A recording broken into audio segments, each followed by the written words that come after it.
Saudaraku, Persiraja Banda Aceh kembali menunjukkan performa gemilang dalam laga uji coba terbaru mereka.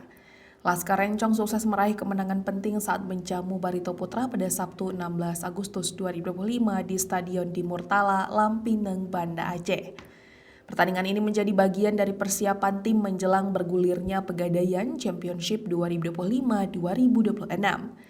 Sejak menit awal, Persiraja tampil percaya diri di hadapan ribuan pendukungnya. Para pemain langsung menekan lini pertahanan Barito Putra dan menciptakan sejumlah peluang emas. Meski demikian, pada babak pertama kedua tim masih bermain sama kuat. Skor tetap 0-0 hingga turun minum setelah peluang demi peluang gagal dikonversi menjadi gol.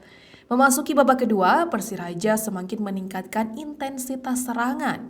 Kolaborasi lini tengah dan sayap kerap merepotkan pertahanan Barito Putra. Momentum akhirnya hadir pada menit ke-69 ketika Miftahul Hamdi berhasil memanfaatkan umpan matang rekannya dan menggetarkan gawang lawan. Gol tunggal Miftahul Hamdi ini menjadi penentu kemenangan sekaligus membuat stadion bergemuruh.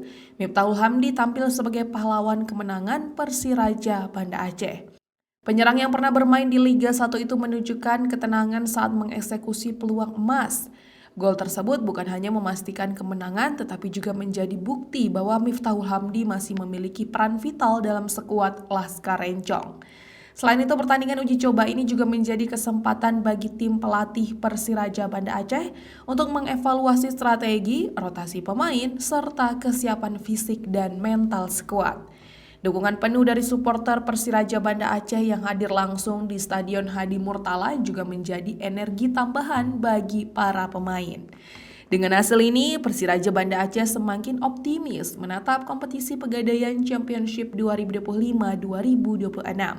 Kemenangan atas tim sekelas Barito Putra tentu memberi sinyal bahwa Laskar Rencong siap bersaing dengan tim-tim kuat lainnya.